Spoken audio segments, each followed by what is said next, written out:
Hello everybody, my name is Renju Thomas.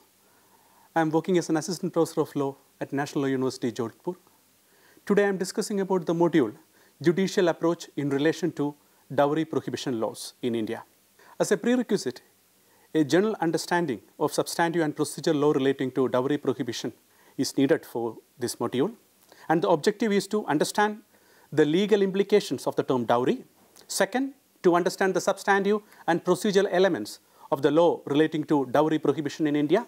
And the third objective is to critically analyze the judicial trend in interpretation of dowry prohibition laws in India. Let us start. The purpose of this lecture is to demonstrate and trace the development of the substantive and procedural criminal law relating to issues of dowry and to critically evaluate the judicial sensitivity and its connection to an reflection upon the social reality of dowry deaths in our country. If we analyze the most important trends of judicial interpretation in cases related to dowry deaths are also mapped out so as to determine the exact scope of the rights that can be enjoyed by the women to protect themselves against this heinous and barbaric crime against humanity perpetuated in the name of culture. In this, first we are analyzing the legal provisions and interpretation. Section 304B of IPC defines in express terms the offence of dowry death. To understand the true import and the circumstance when said offence is deemed to be committed, we must read the definition given under the Indian Penal Code in conjunction with Section 2 of Dowry Prohibition Act 1961. A close perusal of Section 2 of the Dowry Prohibition Act 1961 shows that this definition of dowry can be broken into 6 distinct parts. The first one, the dowry consists of any property or valuable security. Here the word any is a word of wide ambit and would therefore include within it any property or valuable security of any kind whatsoever. Second, such property or security can be given or even agreed to be given. The actual giving or such property or security is therefore not necessary. Third one, such property or security can be given or agreed to be given either directly or indirectly. Such giving or agreeing to give can again be not only by one party to a marriage to the other, but also by the parents of the either party or by other persons to either party to the marriage or to any other person. It will be noticed that this clause again widens the reach of the Act insofar as those guilty of committing the offence of giving or receiving dowry is concerned. Such giving or agreeing to give can be at any time. It can be at before or at any time after the marriage. Such giving or receiving must be in connection with the marriage of the parties. Obviously, the expression in connection with would, in the context of the social evil so to be tackled by the Dowry Prohibition Act. Prohibition Act mean in relation with or in relating to. It has to be noted that causing dowry death under Section 304B IPC attracts the lesser punishment of minimum 7 years imprisonment to life imprisonment and not the imprisonment or death as under Section 302 IPC, that is punishment for murder. Because under the former section, the court proceeds on the basis of presumption and not positive proof.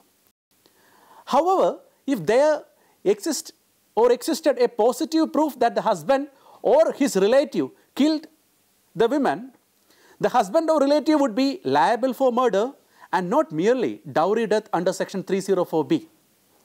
We can see that in Gurdeep Singh versus State of Punjab, the Supreme Court held that though the expression presumed is not used under Section 304B IPC, the words shall be deemed carry literally and under the law the same meaning since the intent and context require such attribution.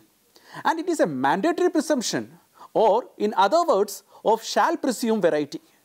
Further, it is to be noted that while interpreting the scope of the said section, that is 304B IPC, the courts have repeatedly held that the term relative of the husband in a criminal statute like Section 304B should be given a restrictive interpretation, and the phrase therefore it refers not only to a person related to the husband of the said women either by blood, marriage or adoption, although the definition of the practice of dowry and the offence of dowry death on a bare perusal of the said sections appear direct and simplistic.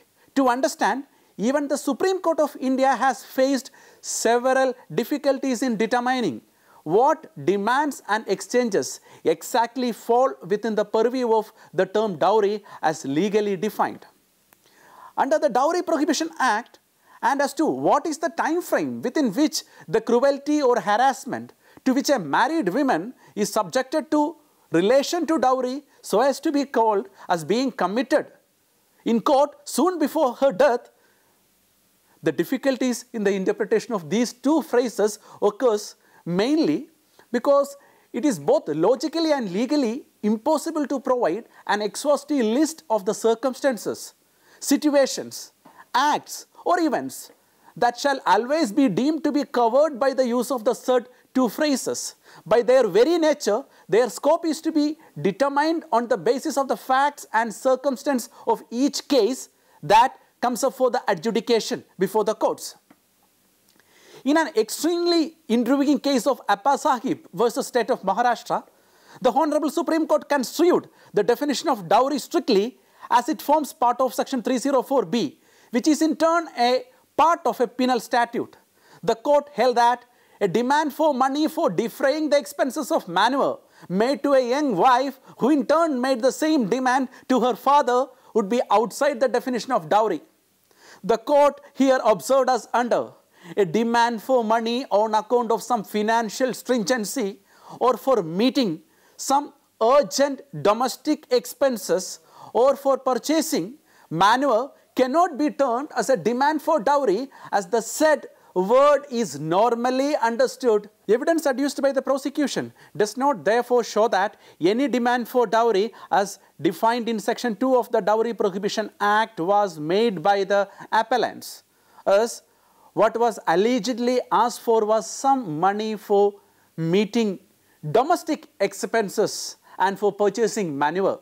Interpreting the incidence of dowry in such a restricted and narrow sense is capable of destroying all efforts to achieve the object of the Act, and therefore, when analyzed critically, the judgment in the case of Appa Sahib has no ratio, and it can correctly be said that decision of Appa Sahib holds true only in Appa Sahib. This explains why Appa Sahib judgment was distinguished in at least 4 other judgments, but however it was followed in Vidya-mitra versus State of Andhra Pradesh. The Supreme Court in Rajinder Singh versus State of Punjab discussed in length as to how a statute of this kind needs to be interpreted. The court was of the view that the judgment in Appa Sahib's case followed by the judgment of Vidya-mitra did not state the law correctly. The court held that the statute must be given a fair, pragmatic and common sense interpretation so as to fulfill the object sought to be achieved by the Parliament. Therefore, any money or property or valuable security demanded by any of the persons mentioned in Section 2 of the Dowry Prohibition Act at or before at any time after the marriage which is reasonably connected to the death of a married woman would necessarily be in connection with or in relation to the marriage unless the facts of a given case clearly and unequivocally point otherwise. Reference can also be made to the decision in the case of Reema Agarwal versus Anupam, in which the court, while construing the provisions of the Dowry Prohibition Act in the context of Section 498A of the IPC, applied the mischief rule made immortal by Hayden's case and followed Lord Denning's judgment in Seaford Court Estates Limited versus Asher. The Supreme Court, in the same case, given an expansive meaning to the word husband, occurring in Section 498A IPC, to include within its scope persons who entered into a relationship with women, even by feigning her to be husband. This rationale is in continuance of the above stated general principle, which is to be interpret the law so as to give greater meaning and lifeblood to the object of the statute, outlawing the practices of exchange of dowry. The expansive meaning given to the term husband is justified in several cases by the judiciary on the ground that the object of the said section was not to test the validity of the marriage, but rather to protect an unoffending and innocent woman from the evils associated with the demands of dowry. What is soon before her death and its judicial interpretation? We will analyze here. The words soon before appear in both section 304B IPC and in section 113B of the Indian Evidence Act. For the presumptions contemplated under these sections to apply, it is necessary to show that the cruelty or harassment was caused soon before the death to a woman. In relation to demand for dowry, the interpretation of the words soon before is therefore important in order to fix liability under these sections, because if cruelty or harassment of such nature could not be said to occur soon before her death, the nexus between the causes of death and the demand for dowry would appear to break. The question then is, what time is to be termed as constituting soon before her death? Is there any numerical formula to calculate the same in the term of number of hours, days or months? The court, in a line of several of cases, have held that the scope of the word soon before her death would depend on the facts and circumstances of each case that comes for adjudication. The instances of cruelty or harassment differ from case to case. Every instance of cruelty and related harassment has a differing and varied impact on the mind of a woman. Some instances may not be grave as to have a lasting impact on a woman and may be forgotten momentarily, whereas some other instances which degrade her dignity may remain etched in her memory for a long time. Therefore, soon before her death is a term that bears a relative meaning. In matters of emotion, there cannot be fixed mathematical formula that determines with precision the consequences of each act of cruelty or harassment on a woman. The time lag may differ on case-to-case basis. If the cruelty or harassment or demand for dowry is shown to have persisted, it shall be deemed to be soon before her death. And if any other intervening circumstances showing the non-existence of such treatment is not brought on record before such alleged treatment and the date of death, it does not, however, mean that such time can be stretched to any indefinite period. A proximate and live link between the effect of cruelty based on dowry demand and the consequential death is required to be proved by the prosecution in each case to bring home liability under section 304B of IPC. Thus, there must be a nexus between the demand for dowry, cruelty or harassment based upon such demand and the date of death. The Supreme Court in Dinesh versus State of Haryana held that the term soon before is synonymous with the term immediately before. However, it was held not to be a correct reflection of the law in Reginder's case. Soon before was held not to be synonymous with immediately before in Reginder's case. Suicide as dowry death otherwise than under normal circumstances. The Supreme Court has effectively clarified the many doubts that were raised continuously about the nature of death for which section 304B would be applied.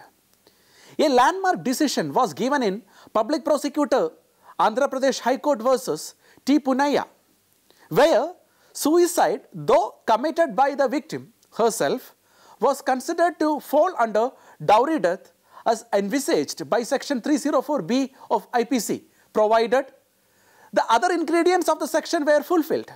The court once again reiterated in the same case that irrespective of the mode or method of the cause of death, if the death occurs within 7 years and the death is unnatural, homicidal or suicidal, the provisions of the said section 304B of IPC would apply. The court rejected the contention of the counsel of the accused, who argued that the medical evidence showed that the death was due to asphyxia on account of hanging, and that section 304B does not apply to cases of suicide. The court held that section 304B applies where the death of a woman is caused by burns or bodily injury or occurs otherwise than under normal circumstances, provided other conditions are satisfied. Since the death of the deceased was on account of hanging, it was still death otherwise than under normal circumstances. And even if she had committed suicide by hanging, the death would still fall under section 304B as long as it can be shown that soon before her death she was subjected to cruelty or harassment by the in-laws in connection with any demand for dowry. The view that section 304B can also be applied to suicide was reiterated by the Supreme Court in Shanti versus State of Haryana. In such cases, section 304B is applied and this position is no longer disputed. Burden of proof and dowry related offences. As the dowry related offences targeting the death of young women taking place within their matrimonial home, and often the culprits are the husband and the in-laws. There will be practically no direct evidence available to nab the guilty. The traditional principles of criminal law or the criminal justice system based on the presumptions of innocence of the accused and requirement of proof beyond all reasonable doubt, which were the conditions of the justice delivery system, proved to be undoing of the system in tackling organized crimes and other special offences. To meet the extraordinary situation, section 113A and 113B were added to the Evidence Act. A bare reading of the section 113A of the Indian Evidence Act shows that to attract applicability of section 113A, it must be shown that the following elements are all satisfied. 1. The woman has committed suicide. 2. Suicide has been committed within a period of 7 years from the date of her marriage. Third one, the husband or his relatives who are charged had subjected her to cruelty. On existence and availability of the above said circumstances, the court may presume that such suicide had been abetted by her husband or by such relatives of her husband. The phrase may presume used in the section 113A is defined in section 4 of the Indian Evidence Act, which says, whenever it is provided by this act that court may presume a fact, it may either regard such act as provided unless and until it is disproved or may call for proof of it. The court should be extremely careful in assessing the facts and circumstances of each case and the evidence adduced in the trial for the purposes of finding whether the cruelty meted out to the victim had in fact induced her to end the life by committing suicide. If it transpires to the court that a victim committing suicide was hypersensitive to ordinary petulance, discord and difference in domestic life quite common to the society to which the victim belonged, and such petulance, discord and difference were expected to induce a similarly circumstanced individual in a given society to commit suicide, the conscience of the court should not be satisfied for basing a finding that the accused charged of abetting the offence of suicide should be found guilty. If all the conditions mentioned in section 304B are present, then there is a presumption that the accused has committed the crime of dowry death. This presumption is created by section 113B of Indian Evidence Act, inserted by the Act 43 of 1986. Not only section 304B enjoys a mandatory statutory presumption of the guilt of the husband, as the words shall presume as used in the said section, on the proof of eventualities as mentioned therein. Section 113B of the Evidence Act fortifies such presumption in the probative perspectives. The Supreme Court of India has delivered a landmark decision in the Gurbhajan Singh versus Satpal Singh, which made the application of the section 113A and 113B of the Indian Evidence Act retrospective. The court held that the provisions of this section do not create an offence, and since no new offence is created, it is merely a matter of procedure of evidence and it may be made retrospective. other provisions in the Indian Penal Code for the protection of women. Section 498A and 306 of Indian Penal Code are substantial provision protecting the important rights of women, particularly within the context of marriage. It may be noted that the word dowry does not occur anywhere in section 498A, either in main part or in the explanation. Hence, the willful conduct or the harassment coming under clauses A and B may or may not be related to dowry. Hence, the definition of cruelty is much wider and is not confined to dowry harassment. Section 498A IPC vis-a-vis 306 IPC. Both the sections are independent and constitute different substantive offences under the criminal law. Though, depending on the facts and circumstances of an individual case, subjecting a woman to cruelty may amount to an offence under section 498A and may also, if a course of conduct amounting to cruelty is established, leaving no other option for the women except to commit suicide, amount to abetment to commit suicide. However, merely because an accused has been held liable to be punished under section 498A IPC, it does not automatically follow that on the same evidence he must also and necessarily be held guilty of having abetted the commission of suicide by the women concerned. Section 498A IPC vis-a-vis 304B IPC. The Supreme Court, in its decision in the case of Srimati Shanti versus State of Haryana, pointed out that the difference between section 304B and 498A of the Indian Penal Code, and that though they may contain offences that have cruelty as the root cause, they are essentially separate and distinct, and charges have to be filed under both the sections. In this case, before the court, as per the facts, the deceased was alleged to have committed suicide, and simultaneously the conduct of the in-laws after the death of the daughter-in-law was extremely suspicious.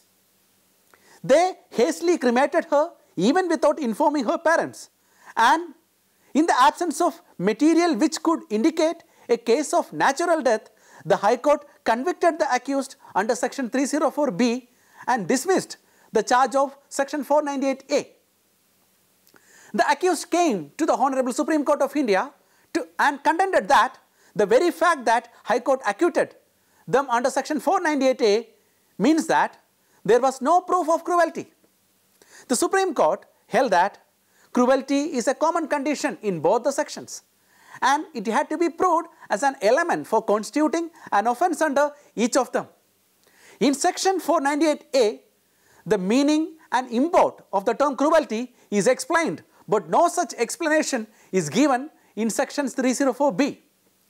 Given the common background of enacting criminal provisions as regarding these offences, the meaning of the cruelty and the harassment under section 304B falls under the same interpretation as section 498A, under which cruelty by itself is punishable. The difference between the two sections, as in the opinion of the Supreme Court, was that in section 304B, the incidence of death is punishable when it occurs within 7 years of marriage. No such period is mentioned in section 498A, and the husband and in-laws are liable any time after the marriage. This means that the person charged and acquitted under section 304B can be convicted under section 498A. But from the point of view of practice and procedure, and to avoid technical defects, it is necessary in such cases to frame charges under both the sections, to avoid a situation where the accused is acquitted merely on technical grounds. Next, we will discuss about misuse and constitutionality of section 498A of IPC.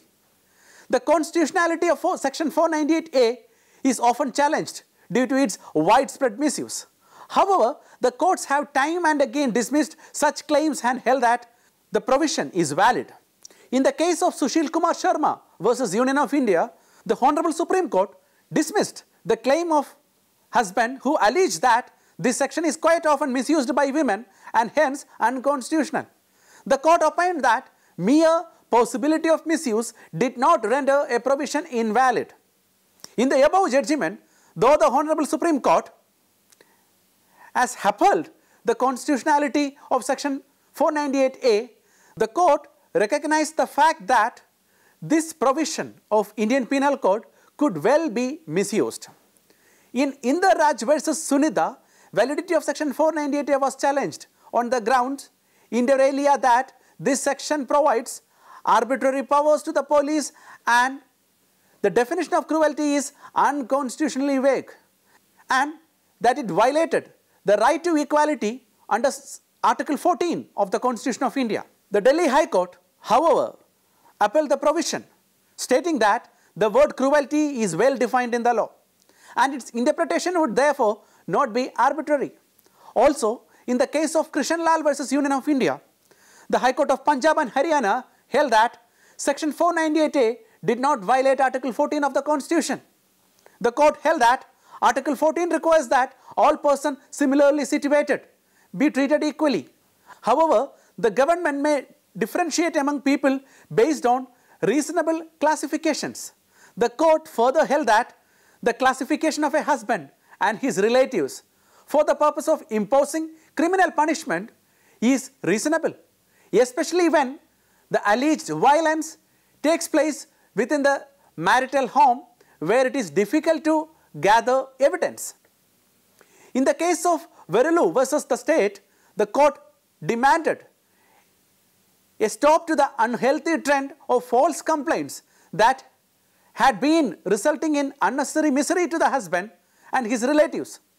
In the case of Sapneshwar Dahuri versus state of Orissa, another court observed that the killing of daughters-in-law for the non-fulfillment of demands has undoubtedly become rampant, but noted that even in a case where a young bride dies a natural death, eyebrows are raised and suspicion is immediately cast on the in-laws. Cruelty under section 498A is a non-bailable and is also a non-compoundable offence, and misuse of the section can lead to illegal arrest and imprisonment of innocent people and thereby stigmatize and put them to mental and physical hardships. The Malimat Committee on the Criminal Justice System reported that section 498A helps neither the wife nor the husband in a domestic violence situation. It said reconciliation or return to the marital home becomes practically impossible as a result. For instance, even if the petitioner wishes to make amends by withdrawing the complaint, she cannot do so because the offence cannot be withdrawn. Thus, men accused of inflicting cruelty against their wives are unlikely to return to a normal family life. In 2011, the Rajya Sabha Committee on Petitions, in the light of the Malimat Committee report, admitted a petition against misuse of section 498A, which anchored many progressive women's organizations who claimed that the misuse was a result of the careless investigation by the police. They contended that any amendment to section 498A would be a regressive step in women's rights laws in India. In their view, the possibility of a large number of women falsifying incidents of violence and harassment is unlikely and difficult to believe. For instance, Amnesty International remarked that the Malimat Committee furnished no data to indicate how frequently section 498A is being misused. This logically indicates that the committee's recommendations were founded on rumors rather than empirical research. Importance of circumstantial evidence in cases of dowry death.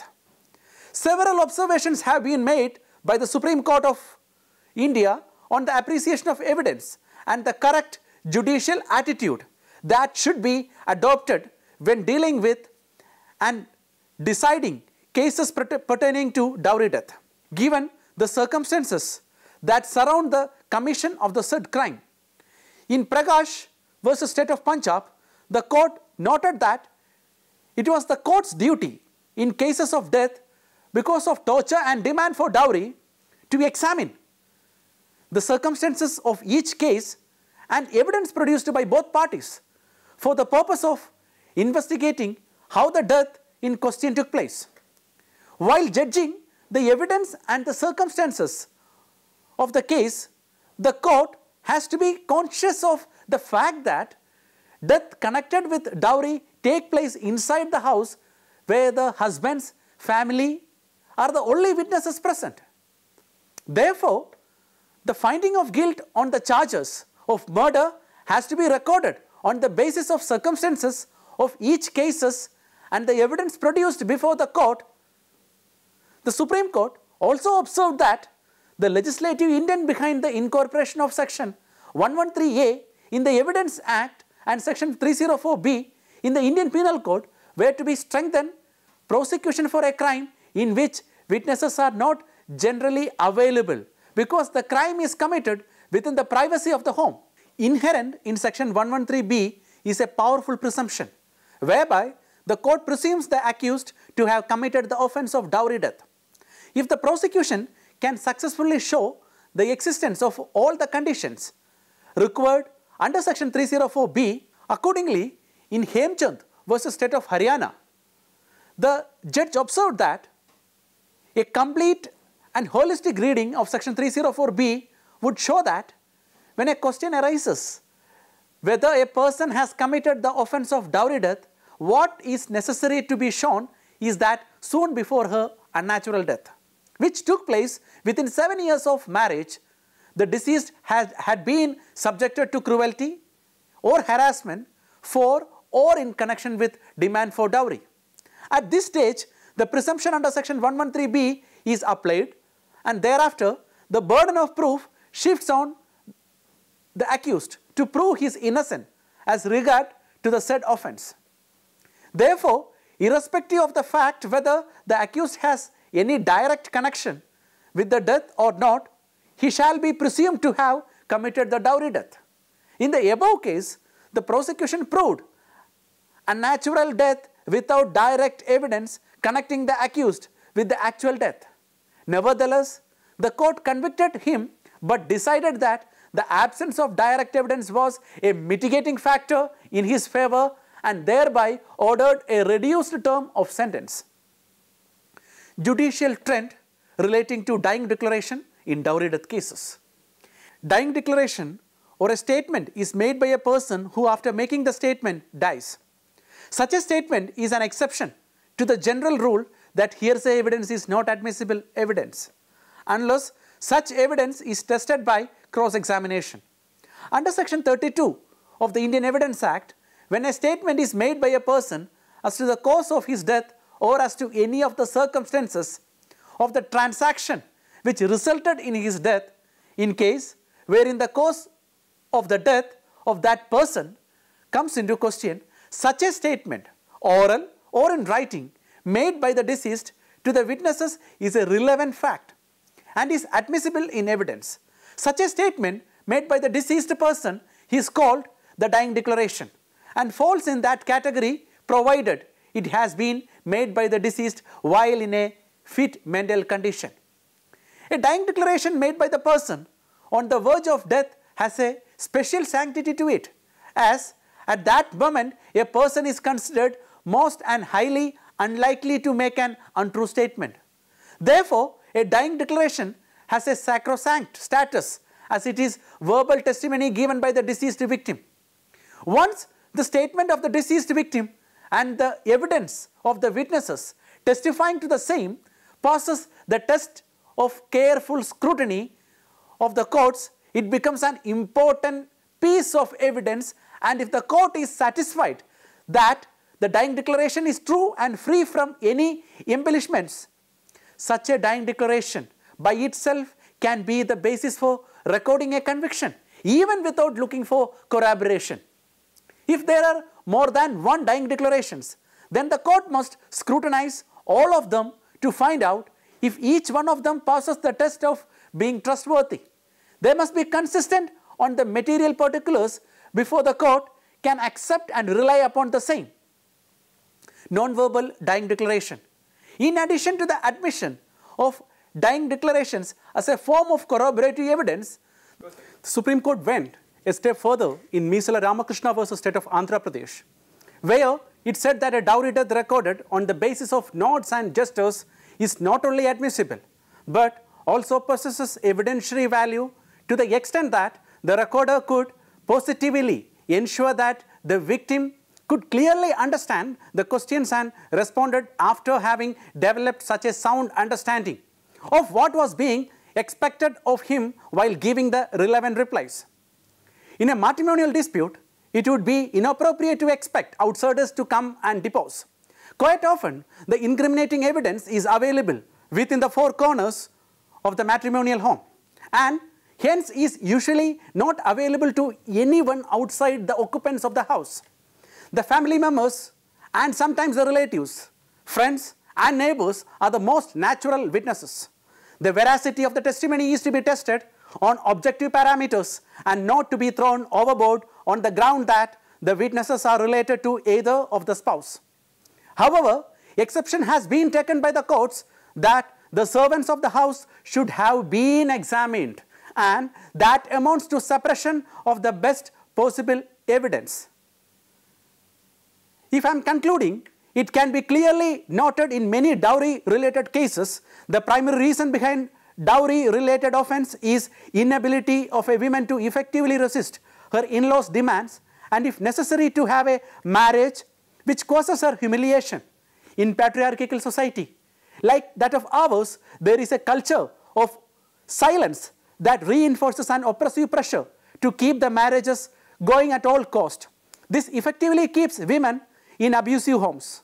Consequently, the IPC, CRPC and the Indian Evidence Act have been amended to sharpen the teeth of law in dealing with this social menace. The courts have to ensure that each case relating to domestic violence should be dealt with proper care and caution. It is imperative that the right interpretations be given to the provisions of criminal laws in the context of specific facts and circumstances. While a male-oriented interpretation which lacks insights and perceptions from feminist perspective can lead to increase in dowry deaths, it has to be noted that there have been cases where women have been used these laws providing legal protection against cruelty and harassment within the institution of marriage as a sword, so as to cause mental and physical hardships to innocent husbands and in-laws. It must always be kept in mind that misuse of law is not an excuse based on which rights can be denied to any women, as rights are objective claims meant to come to the aid of and protect women who genuinely need their assistance in defending their legal and social status and position. The future of dowry laws necessarily depends on community action, public legal education, and sensitizing all levels of the implementation agencies. Perhaps the most important aspect of combating violence against women in our society is providing equal education and increasing economic opportunities for them. Voluntary organizations have a crucial role to play as they have the experience and strategic capacity to provide victimized women with the support services needed to pursue legal action. Such an approach is a must to avoid the issues that led to the failure of Dowry Prohibition Act 1961 in relation of the effective administration and implementation of the criminal remedies available to a victim in cases of cruelty or harassment in connection to demands for dowry and in order to punish the perpetrators of dowry death. It has become increasingly apparent that social change cannot depend on law alone. Both law and society must develop a comprehensive and concurrent approach to eradicating the role of dowry in marriage. Only when such an integrated approach is adopted by the Indian state and its various communities can have an effective realization of women's human rights within marriage can be ensured in its truest sense. For effectively protecting the rights of the female citizens of India, we must purposefully interpret all the laws enacted for protection and safeguard of their most crucial human rights, namely the right to live a free and dignified life. Thank you.